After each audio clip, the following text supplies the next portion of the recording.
One thing I can tell you definitively about the power of the mind over the body, as someone who's suffered this catastrophic accident and also now met others, there's two doors that people could choose to go into.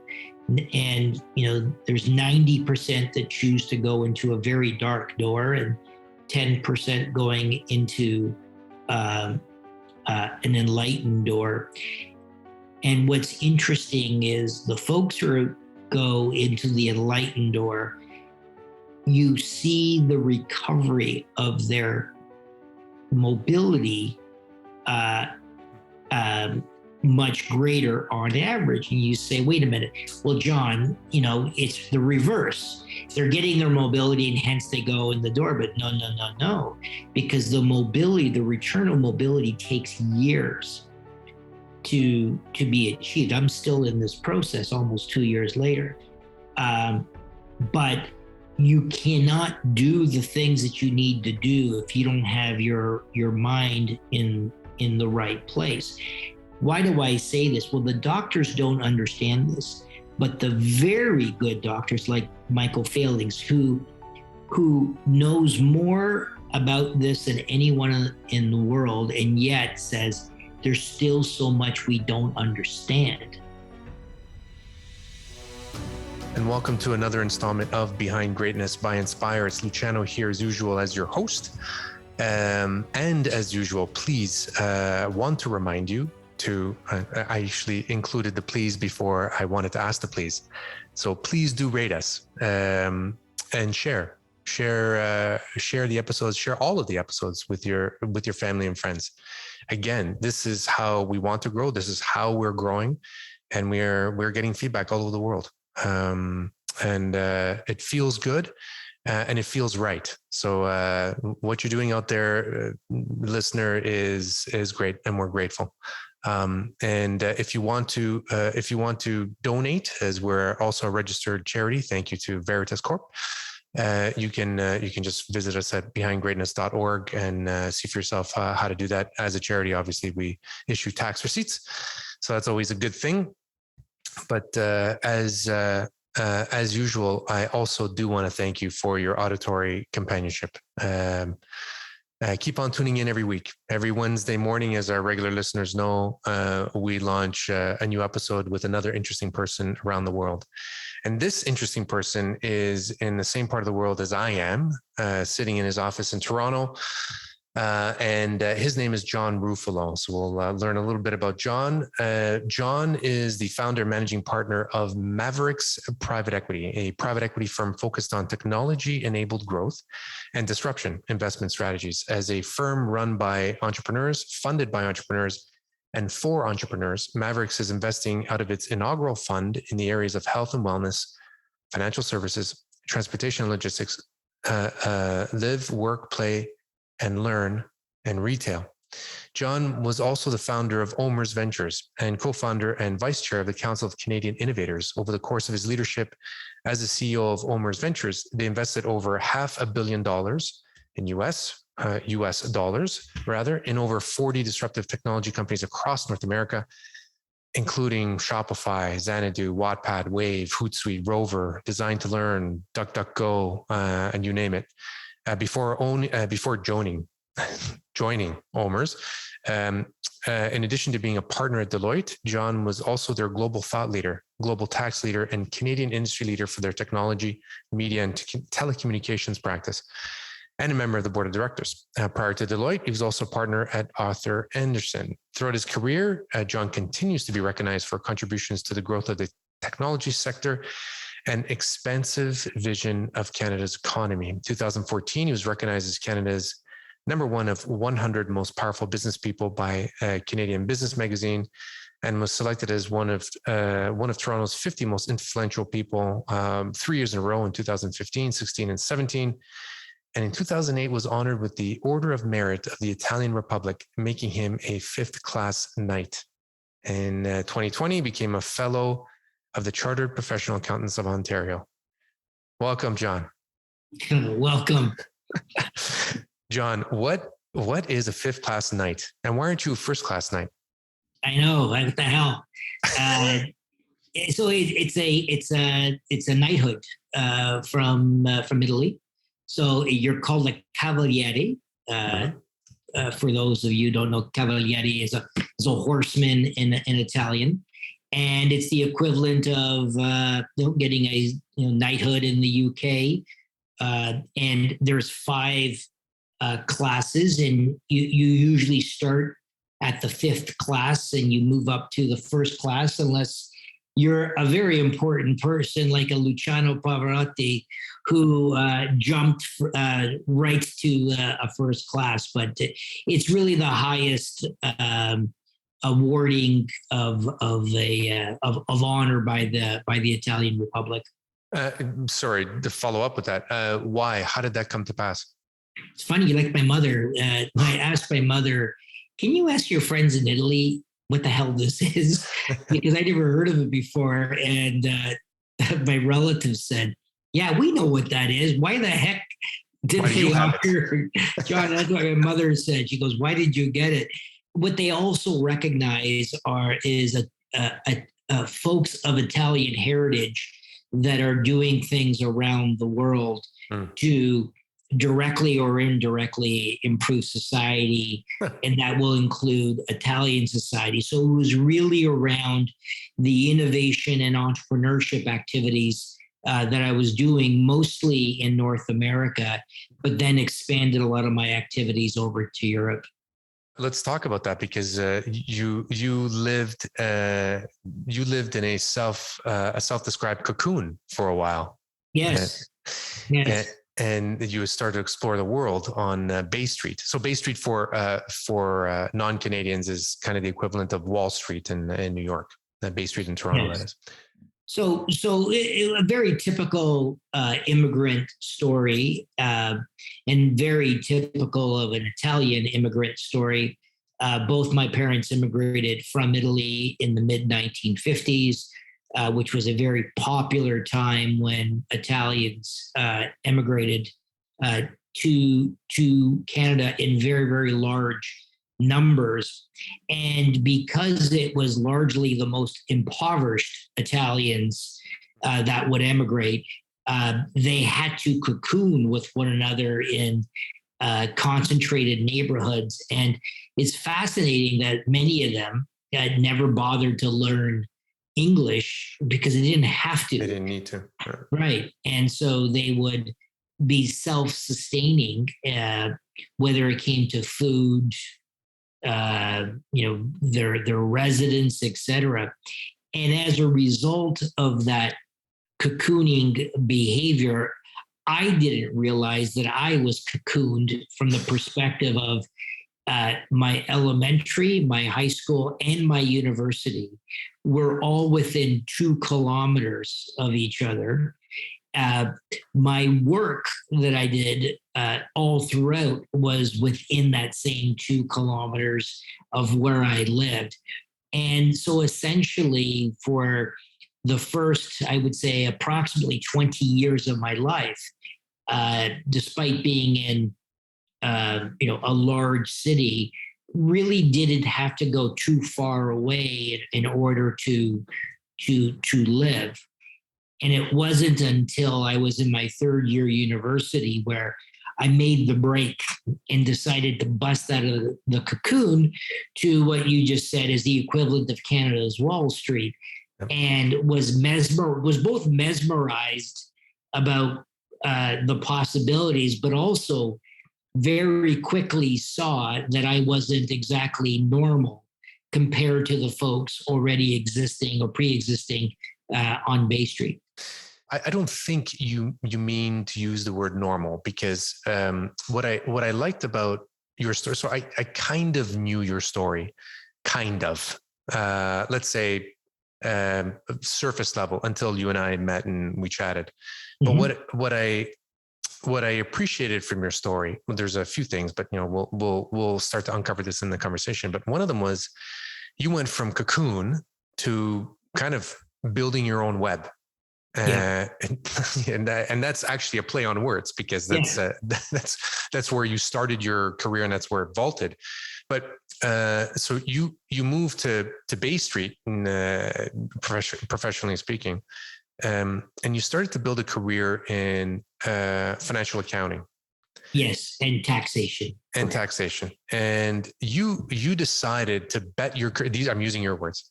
Mm-hmm. You decided to bet your career on the tech space back in the early 90s.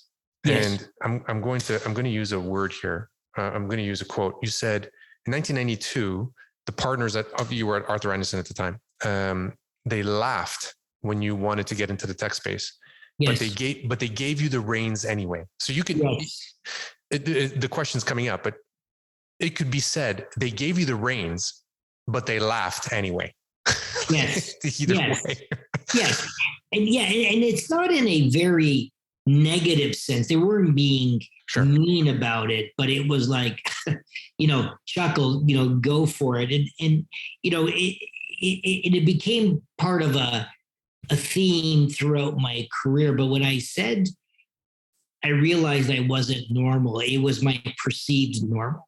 And by that, I mean, I'm highly sensitive to what immigrants go through in other countries, particularly immigrants that are not Caucasian. And I am Caucasian, but I wasn't white, and I didn't understand the difference between the two, and it really kind of formed the foundation of my career. And by that I mean, I understood that there was already a class of society, not a formal class, but it was a very connected class of folks, whether you want to call it blue bloods or the equivalent, that went to private schools, that grew up with one another and had a lot of the advantages of networks. Sure. I did it. Networks built over generations. Correct. And so what happened with me was that very early on in my career, when I was 25, and it was during the pit of a horrible recession in 1990, 1991, I was getting a little frustrated in that I really didn't understand the decisions or the decision-making process by entrepreneurs.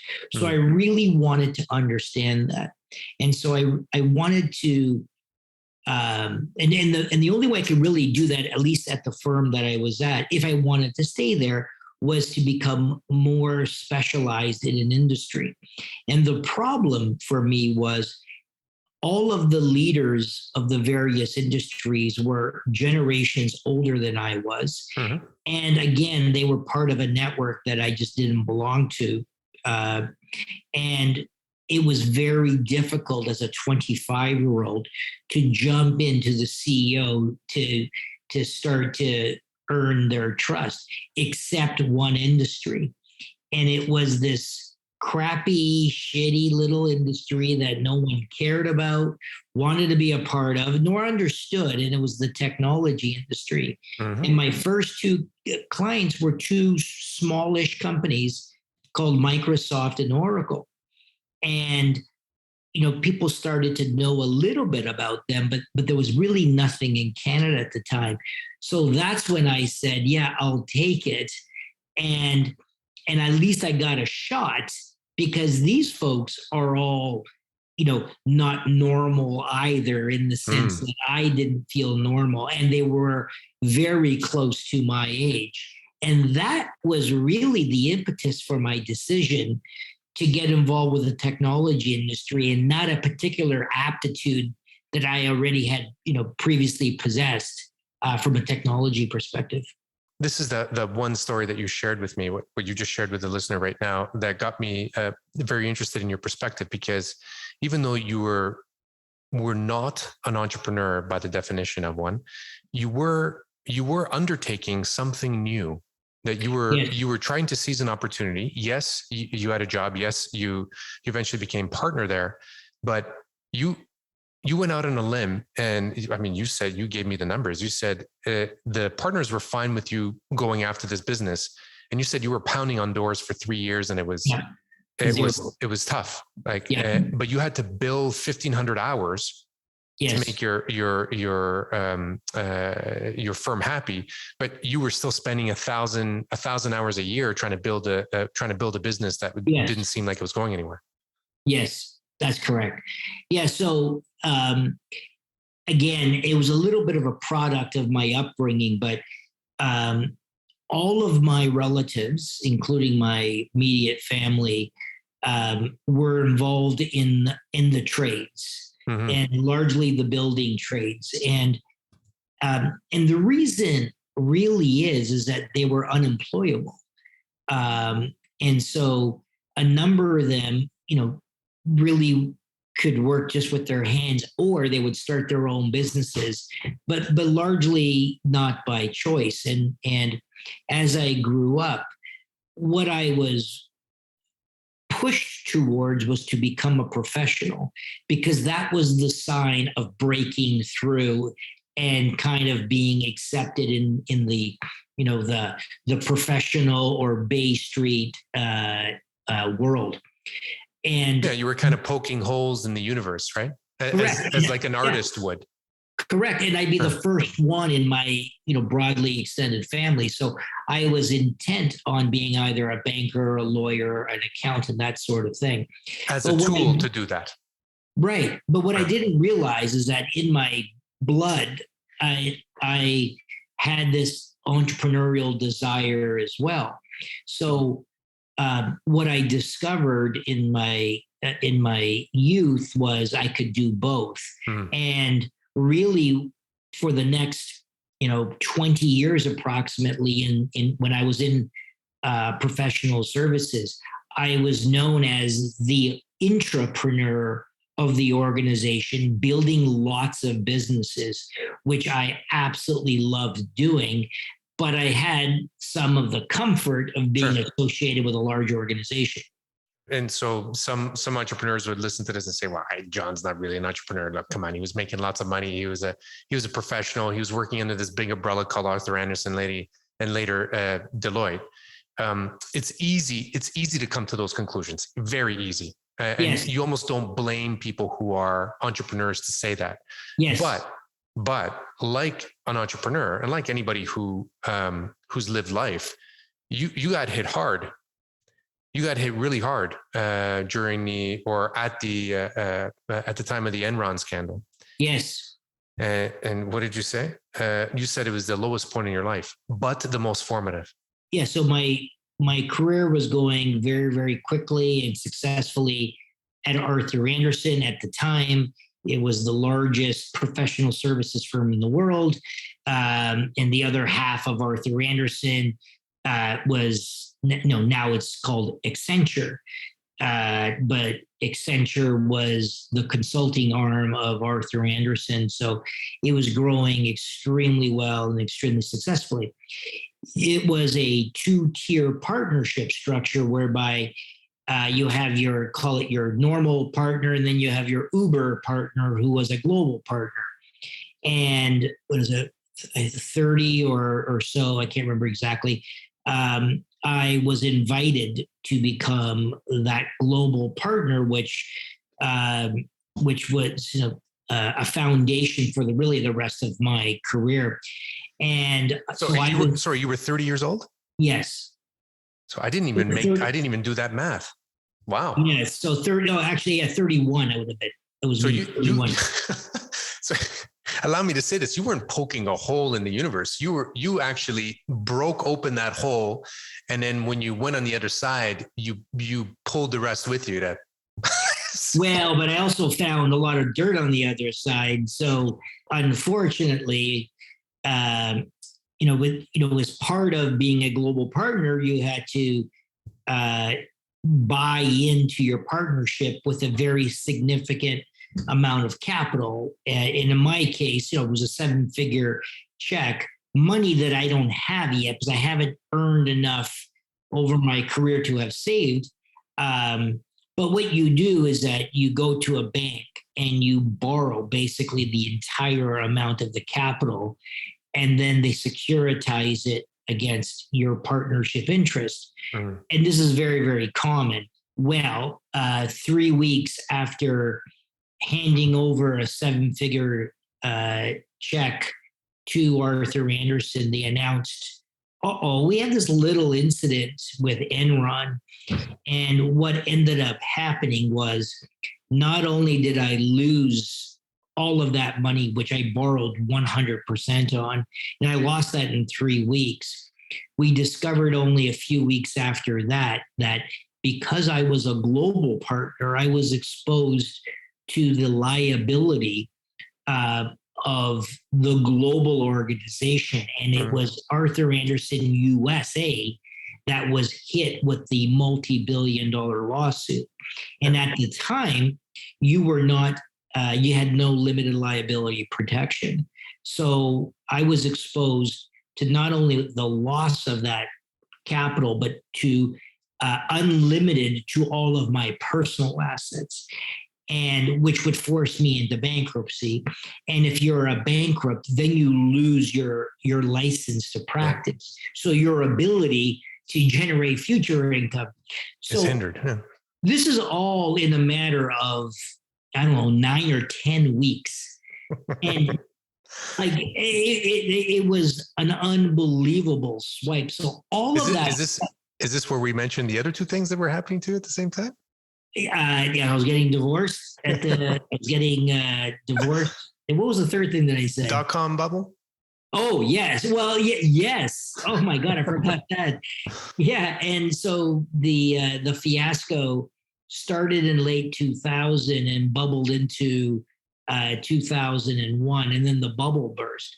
So the peak of the stock market collapsed. So my practice just stopped in its tracks as well. So, it's like, is there anything else that could happen to me to punch me in the gut even further? So that was the point of everything was a success to me up until that point. And things from a business perspective, and frankly, even a personal perspective, couldn't get any lower. And I was renting a room in the top floor of a house in my neighborhood. And then I kind of realized, well, I have my bicycle. I go to the bar still with my buddies. And you know what? Life's still pretty good. And, I have my health, and I started to realize, wow, if this is the worst it becomes, this is no problem. And that's what I was saying. Did you really say that to yourself? Like, not just in retrospect here, no, you really said it to yourself? I said it to myself, I would say probably a couple of months after it. Okay. And yeah, I would say it's about a couple of months after, certainly not right in the middle of it, because I'm still, sure, in the shock of it. But it was shortly thereafterwards, because, I was first starting to worry about, well, how do I pay my alimony payments, and I was liable for, and and our incomes as partners, we decided to reduce our incomes by 2/3 overnight. So try that and try to see how, you can maintain your financial obligations with that. Now, I had no kids, thank God, or that would have been an additional stress. But it was shortly thereafterwards when I just kind of realized that even on 1/3 of the income that I had, it wasn't easy, but I'm not starving either. And, it's part of, having a first world problem and not really suffering.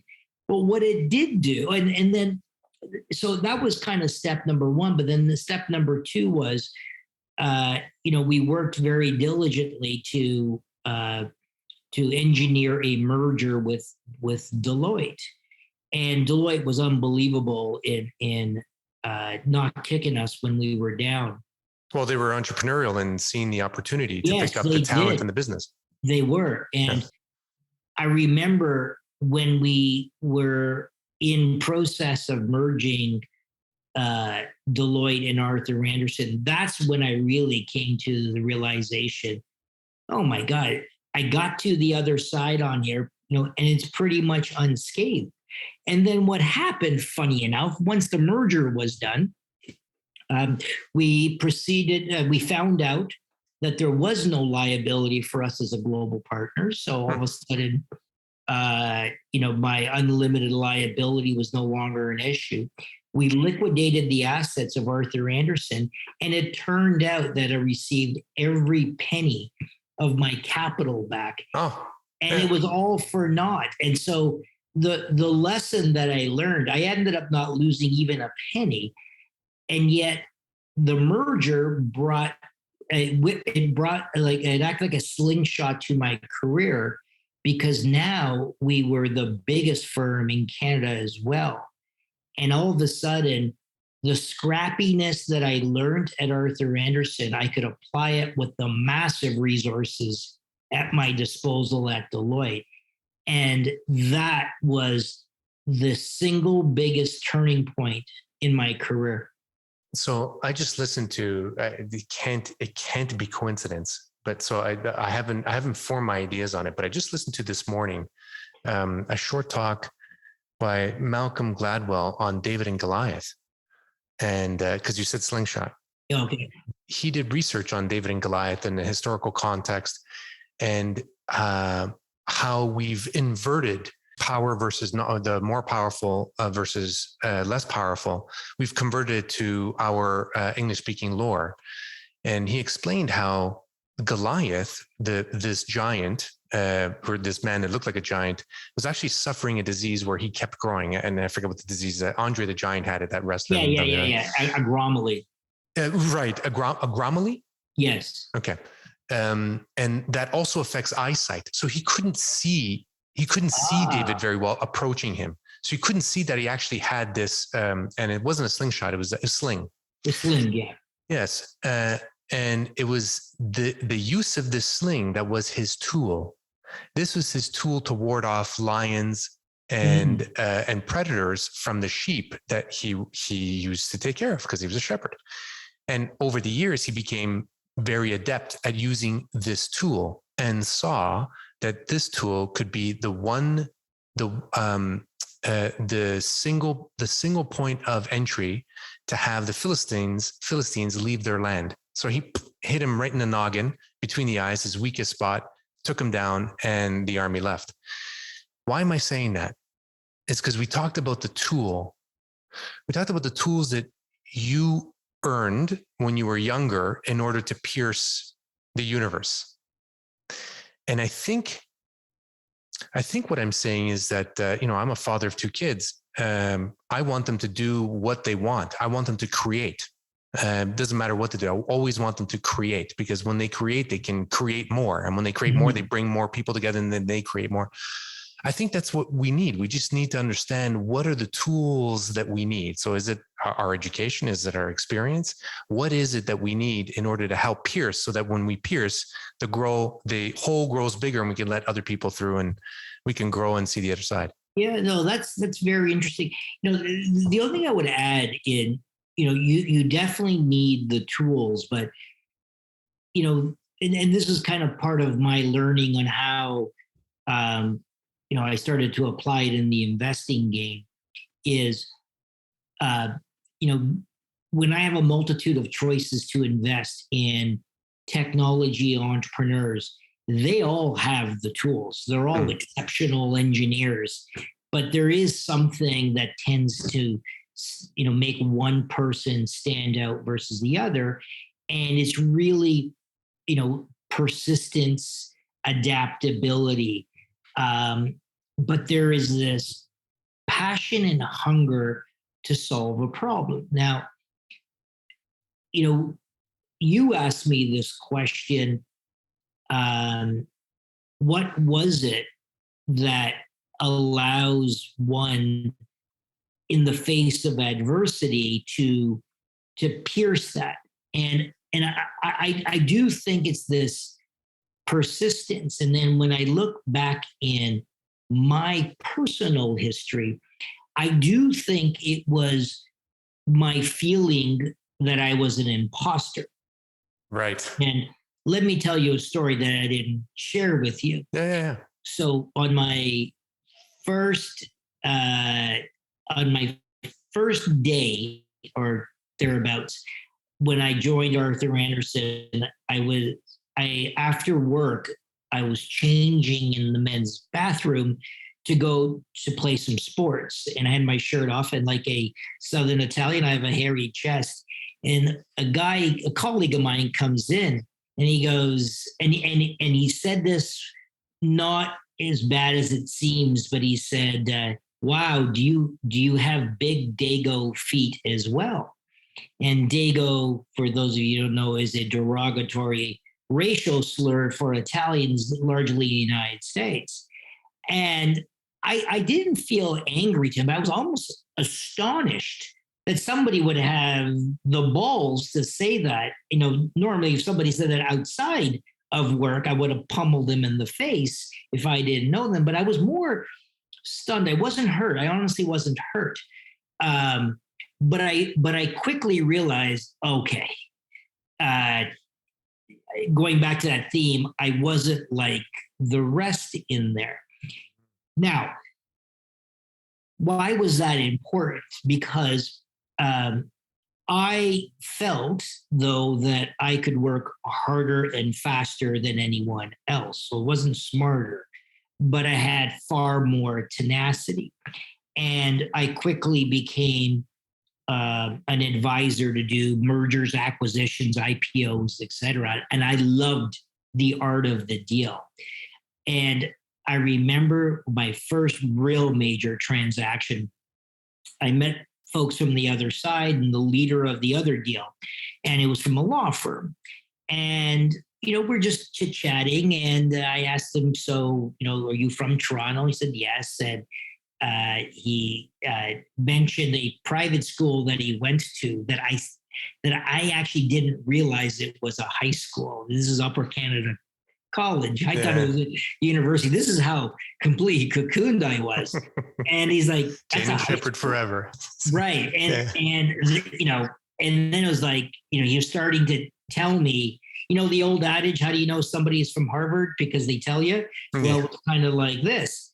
And he's telling me, and I'm listening, and all I'm thinking in the back of my mind, I'm going to rip your throat out on this deal. And you have no idea that you're up against me on here. And I have, I don't have your same training. And I proceeded to just tear this person apart on this transaction. And so that feeling of having a chip on your shoulder is what I think propelled me all the way through. I still have the chip on my shoulder. That chip never, gets knocked off. I don't know when it's going to get knocked off. Maybe when I die. But I'm not saying you need to have a chip on your shoulder, but that intangible, finding that intangible is what actually differentiated my investments from the great ones versus the not so great ones. So you said two things there, the chip and imposter. So I'm sure the listener has heard imposter syndrome many times. I've always dreamed of being an entrepreneur and didn't know what that was going to look like. And, I kind of became one, and I am a practicing entrepreneur. I am always feeling like I'm an imposter. And I feel like it's healthy. It's not an insecurity of mine. I feel it as a healthy reminder that things can always go badly. It can always go worse. And so it keeps me a little bit more astute. But I think more importantly, what I've realized as I've gotten older, because of that, it's a driver to help me understand how to create more and better, how to diversify, how to see an opportunity, because you don't know when what you're working on now might become old, might become replicable, might become this, that, or the other thing. So I'm always scanning for, and I don't mean literally, but always scanning for the opportunity to build something different. So I appreciate that you said that about the imposter thing, because that's a nice hard lesson, I think, that you got. I mean, I'm sure the listener most listeners here, especially with this program, has had similar experiences. The chip on your shoulder is one thing that you said there. Maybe when I die, it'll go away. But dude, you almost died. I did, yes. Yeah, and that was 2 years ago, 2.5 years ago. Is that right? No, a year and a half ago. almost 2 years ago. It was September of 2020.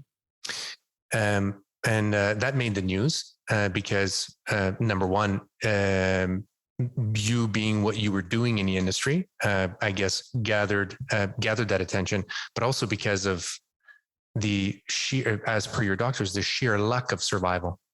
Yes. You want to bring us to that? The trauma surgeon saying you had 1 in a million chance of survival, and you did? Yes. What happened? Yeah. So I'm an avid cyclist, and this is during COVID. For those of you who are also cyclists, the two things happened. Number one, there was less cars on the road, which made cycling a little bit more safer.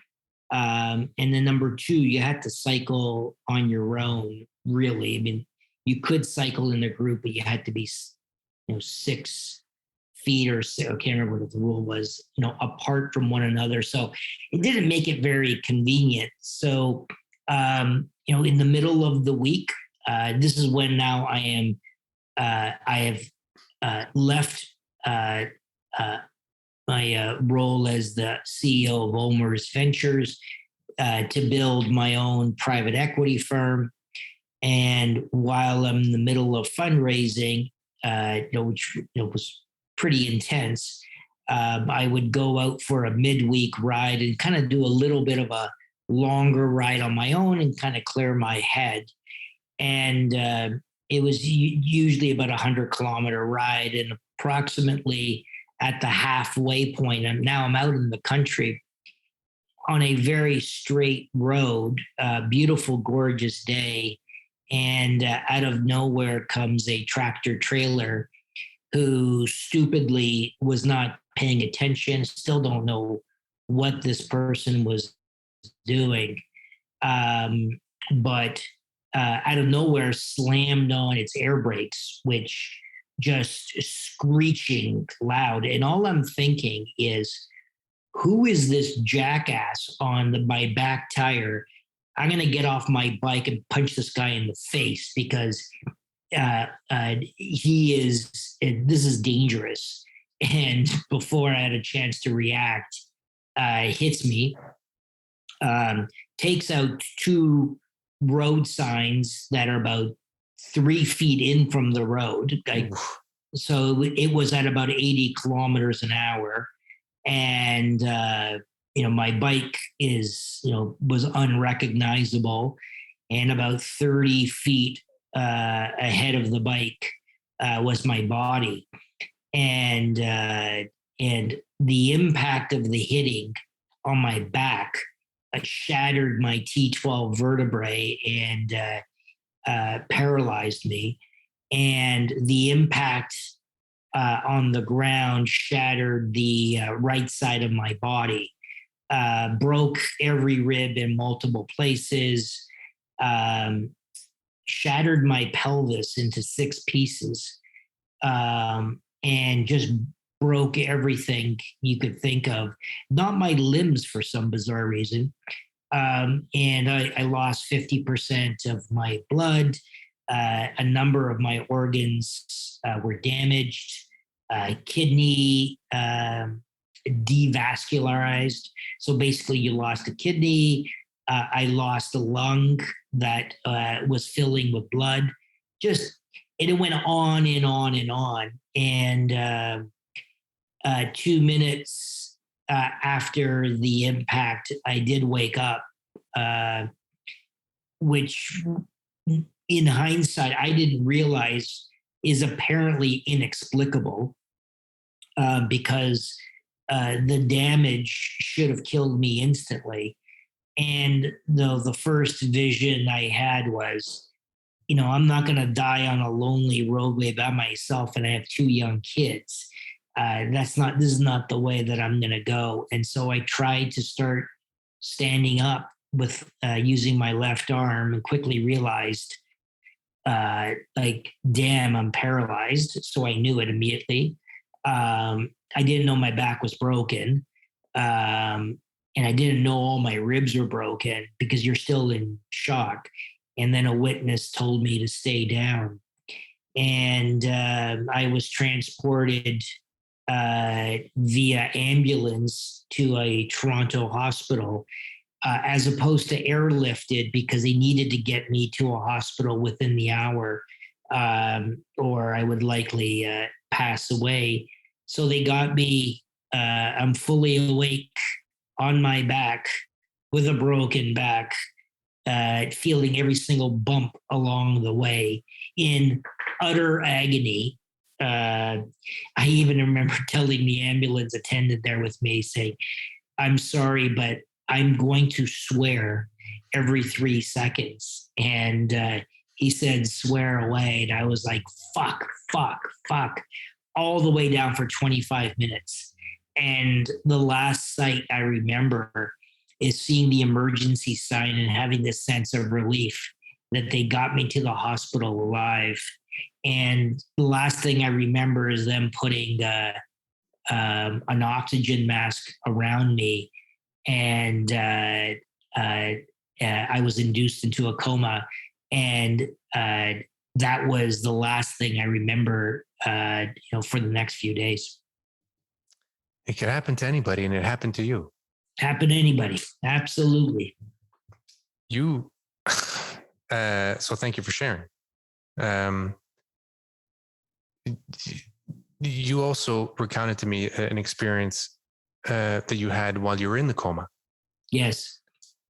You want to relay that? Do you mind? Yeah. So this is the part that is bizarre. And for anybody listening who ever wondered, or ever had a family member or a friend in a coma and wondered, do they know that you're there? I will tell you, yes.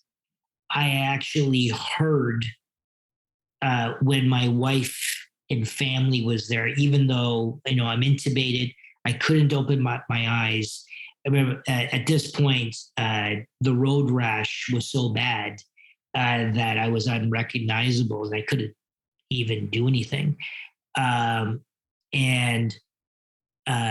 two things happened in my coma. And again, it was induced, and I would actually wake up, a little bit, a couple of times. And the first time I woke up, my wife was there. I could hear her talking, and I was able to open up my eyes, and she sees me, and I'm trying to talk, and I can't. And she said, "Let me get a pen and paper," and I was cognizant enough to write two initials, and it was a C and an R. And it was the first names of my two children. And she was like, "Oh, you're asking about them? No, they're fine." And then I kind of realized that, and I went back into my coma. Wow. And then, and this is the thing that I was telling you, and again, after I recovered and I made it through surgery. So the surgery was 15 hours long, and I had two surgeries. I was like a rotisserie chicken. I was strapped to a bed that revolved. They did surgery on my pelvis first, on my front, and then flipped me over, put in a whole bunch of screws and metal, and then turned me over and then put in a whole bunch of screws and titanium, et cetera, and rods, and fused my spinal cord to my pelvis. It was a treacherous surgery, and they didn't perform the surgery until 36 hours after the accident because they expected me to die, that no one could survive that trauma. And after 36 hours, and when they realized, Jesus, this poor bastard won't die, now we'll perform the surgery. And if he dies during the surgery, we tried our best. Well, it turned out that I survived it. That's the 1,000,000 to 1 shot that they just didn't think it was possible. And, I made it through. They removed the intubation about 6 days later. And I was sharing with my wife this vision that I had. And I only shared it with her at the time. And I said, I think I was going to heaven. And, I said, like, I didn't even know how close to death I really was. I had to be told that. And she's going, well, what happened? And I just said, I saw bright white. It was lights, but white. I couldn't see anything. But this, I remember all this. And, you hear all the stories about you saw the bright lights. And I'm thinking, holy Jesus, I'm going to heaven here. And to make it even perfect, I hear Luciano Pavarotti singing, and I hear the clapping of the singing, and I am interpreting, and this is the angels or whomever who are already in heaven that are welcoming me into heaven. And I just felt a sense of like relief, and I was sad that I'm not going to see my kids, but a sense of relief. And I'm telling this story, I'm getting very emotional. My wife, she said, oh my God, I put headphones on you in your coma playing Luciano Pavarotti. And I was like, oh my God, that's what my brain was doing in interpreting it. It was unbelievable. So, it's quite amazing what, what your body, your life can do. But that was one of the most emotional experiences I've ever had. You mentioned also that when you were listening to the singing and the folks were clapping, you were on a rising stage. Yes, a white stage approaching the very, very bright light. But it was hard. It wasn't a vivid stage. It was a blurred stage. But it was Pavarotti. Like who knows? It was just a music recording. But I suspect Pavarotti was on the stage, and it was the audience clapping for Pavarotti. So let me throw something in there. We had two people. So the first time you told me, I didn't say anything to you because I was amazed by how you even survived, and then by this experience. But we've had two people on, actually more than two, but two people on the podcast because they had specific near-death experiences. And one of them, he was a surgeon in episode 55, I think, Tony Chicoria from New York. And he described leaving his body and seeing white light and becoming a ball of energy. Like, I'll have the listener listen to it because I think they'll find it fascinating.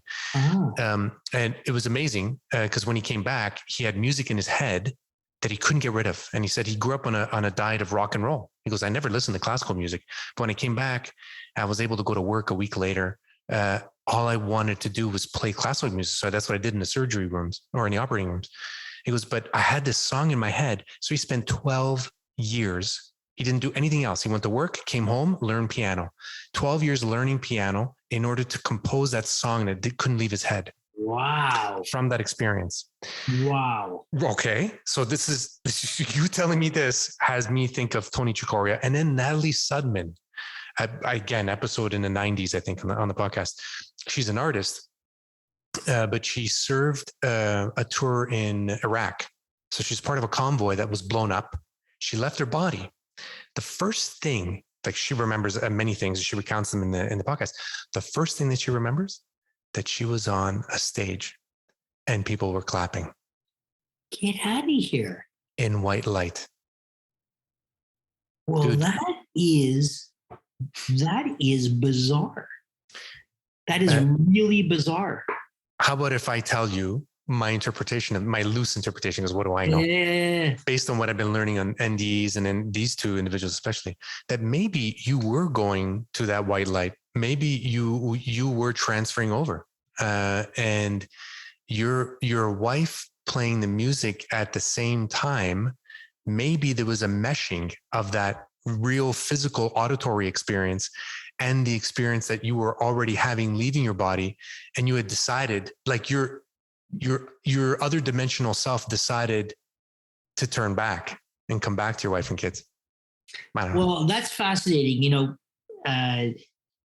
First of all, I can't believe that someone else saw the same thing.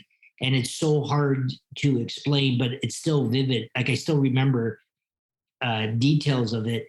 But my neurosurgeon, who is one of the top, if not the top neurosurgeon in the world, actually is based in Toronto, funny enough. What's his name? And Dr. Michael Failings. So the top spinal cord neurosurgeons at Toronto Western Hospital.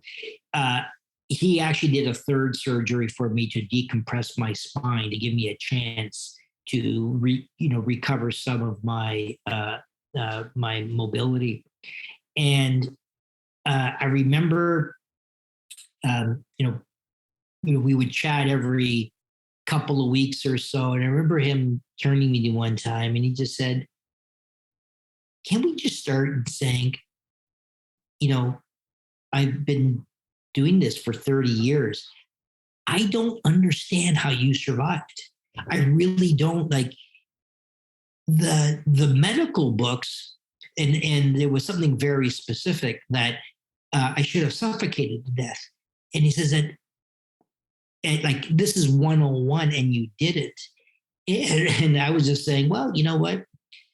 And I didn't intend this to be a religious comment, but there are certain things that maybe we just don't understand yet. And I can tell you this much. One thing I can tell you definitively about the power of the mind over the body, as someone who suffered this catastrophic accident and also now met others, there's two doors that people could choose to go into. And there's 90% that choose to go into a very dark door, and 10% going into an enlightened door. And what's interesting is the folks who go into the enlightened door, you see the recovery of their mobility much greater on average. And you say, wait a minute, well, John, it's the reverse. They're getting their mobility and hence they go in the door. But no, because the mobility, the return of mobility takes years to be achieved. I'm still in this process almost 2 years later. But you cannot do the things that you need to do if you don't have your mind in the right place. Why do I say this? Well, the doctors don't understand this, but the very good doctors like Michael Failings, who knows more about this than anyone in the world, and yet says there's still so much we don't understand. Right. So just like your comment, there's things that we just don't understand. So we try to dismiss it. I don't try to figure out what was it, but I kind of, semi-joke and say, you know what, why I didn't die on impact, maybe there was a bit of divine intervention. I kind of just say that a little bit jokingly, but the typical response that I get from doctors is, yeah, maybe you did, because we don't understand it. So, it could be with what you just said. And now that you said, that's kind of eerily similar to my experience. Maybe it was bringing me back, because frankly, that would be the only logical explanation, because there is no logic on surviving the damage that I had. Matt, maybe one of these days that kind of thinking will be referred to as logic as well, because yeah, absolutely. Science should always be exploring. Yep. So your doctor's telling you they don't know. That's encouraging. Right. That's encouraging. And that reminds me, there's one last point then, because you talked about the mind over the body, right? And how that the 10% reaches enlightenment and healing possibly faster, like yourself. Yep. Bruce Lipton was also on this podcast several weeks ago, and he's now in his 80s, but he was cloning stem cells, one of the few in the world cloning stem cells in the late 60s, and one of the few who realized that our cells are not predetermined, that it's our environment that has the most effect on how our cells form and produce. He was laughed out. He was ridiculed. They just left him all, you can be a scientist, but the stuff here we're not interested in. Only vindicated 23 years later in 1990 with the fact that his research was finally recognized as science, and they called it, and still call it, epigenetics. The science of cells. And I'm not a scientist, so I'm going to misdescribe this, but the science of understanding that your environment has a greater effect on your cellular structure than you think. And so we talk about the matrix, and talk about the matrix that we live in and our belief.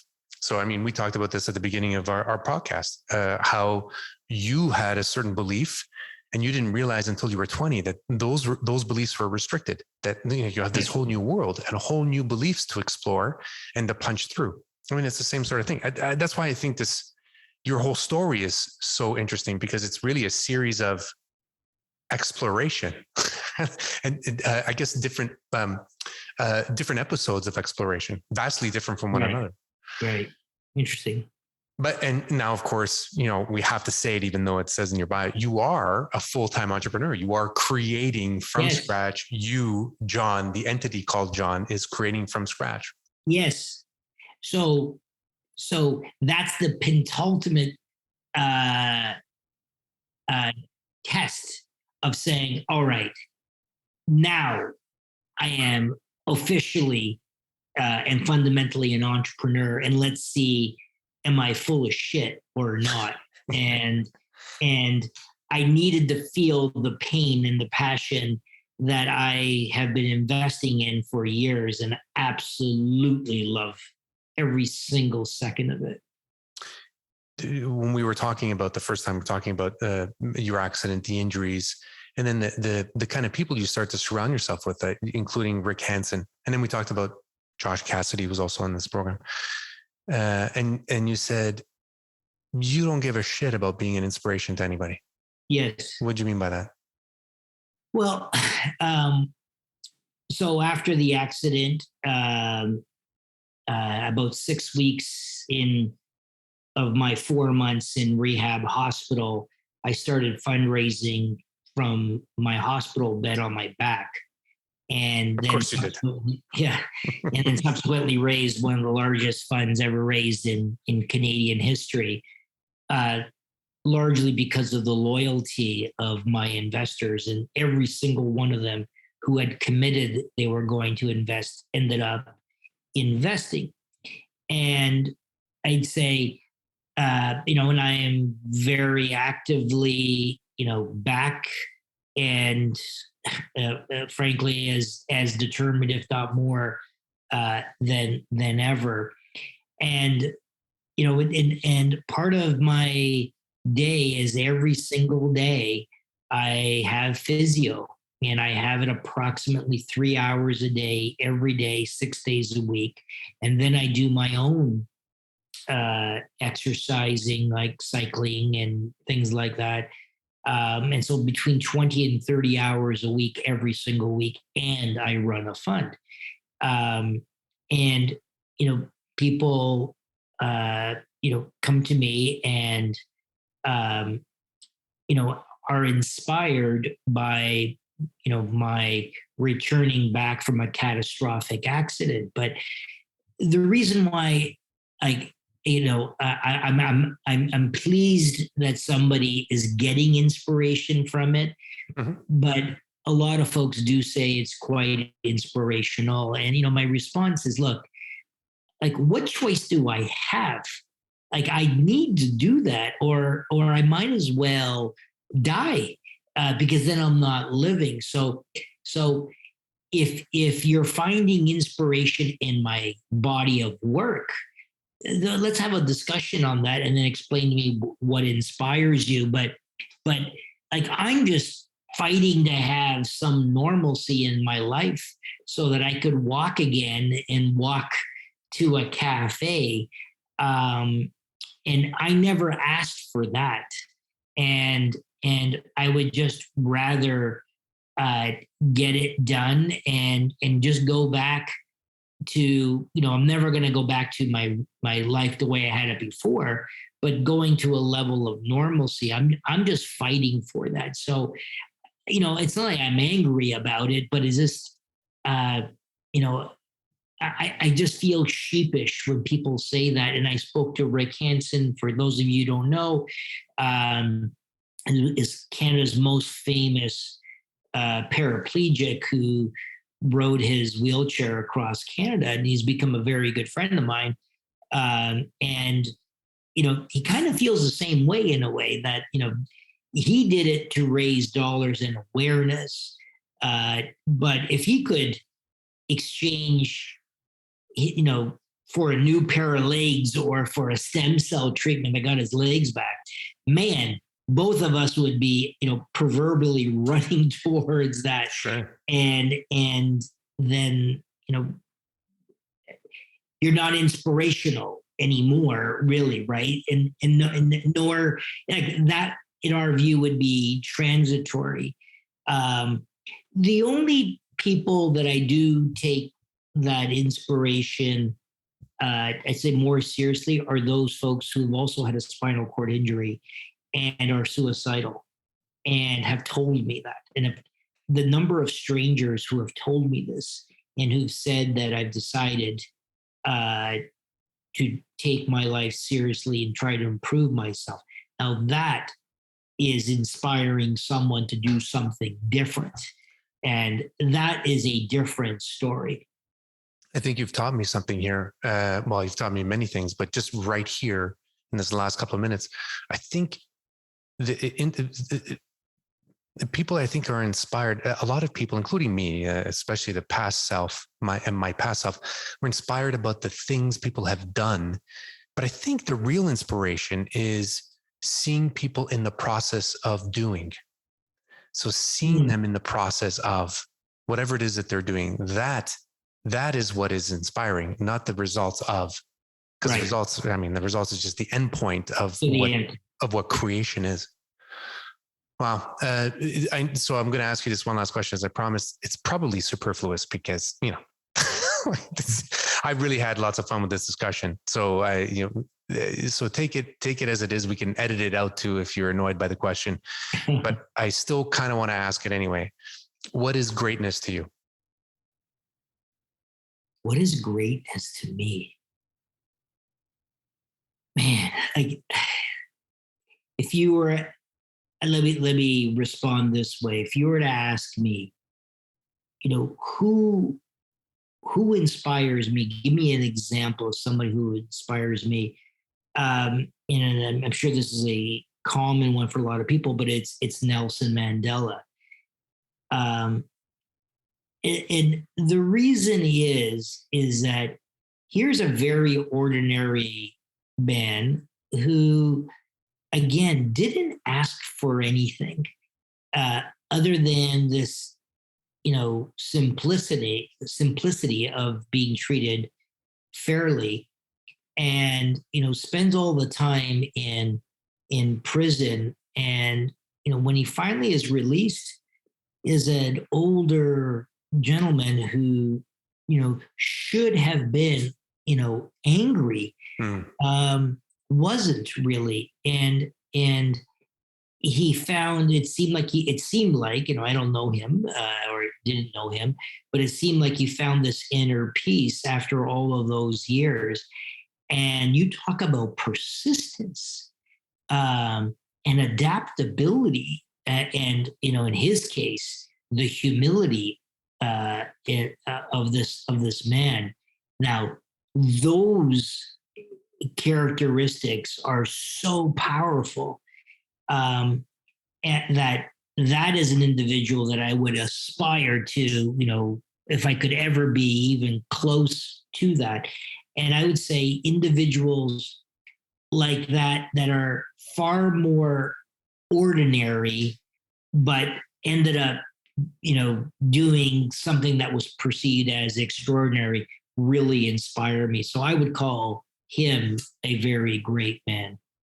John, thank you. I mean, you're shooting high with that answer, and I mean, it looks like it was you've built a life doing that anyway. So thank you for your example, and thank you for sharing all these details. You didn't have to. I'm glad you did. You are showing the example to think and feel big. So thank you. Well, thank you, Luciano. I appreciate being on this podcast, and congratulations on your successes on doing something that certainly comes out of passion. You didn't know where you were going with this, but look at the path that you're going on. So keep it up. Thank you, John. Take care. Hey, it's Enrico Colantoni here, actor, director, and dedicated napper. Like what you heard today, there's more to come. Make sure to subscribe to Behind Greatness and learn about our live events at inspirenorth.com. You'll also find links to our social media right on our website, so be sure to give us a like and follow. Until next time, stay inspired.